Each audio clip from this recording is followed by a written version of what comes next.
उद्धव ठाकरेंनी दसरा मेळावा रद्द करून तो खर्च पूरग्रस्तांना द्यावा। मुख्यमंत्री असताना कृती न करता घरी बसला, आता प्रायश्चित्त करण्याची वेळ। केशव उपाध्यायांचं ट्विट।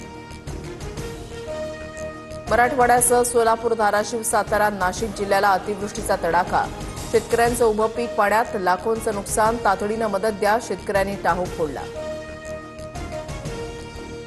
सरसकट पंचनामे करा, नियमांवर बोट ठेवून लोकांना त्रास होईल असं वागू नका। मुख्यमंत्र्यांचे जिल्हाधिकाऱ्यांना आदेश। तसंच जनावरांच्या चाऱ्याची सोय करण्याचे निर्देश।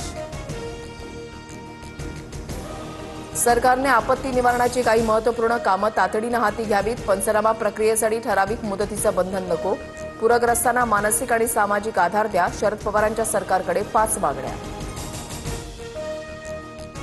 राज्यामध्ये आज मुंबई, नाशिक, पालघर, ठाणे, पुणे, रायगड जिल्ह्याला ऑरेंज अलर्ट जारी, तर नंदुरबार, धुळे, छत्रपती संभाजीनगर, अहिल्यानगर, सातारा, रत्नागिरी, कोल्हापूर, सिंधुदुर्गमध्ये येलो अलर्ट। बीडच्या आष्टी तालुक्यामधल्या जोरदार पावसाचा सांगली आष्टी परिसराला फटका।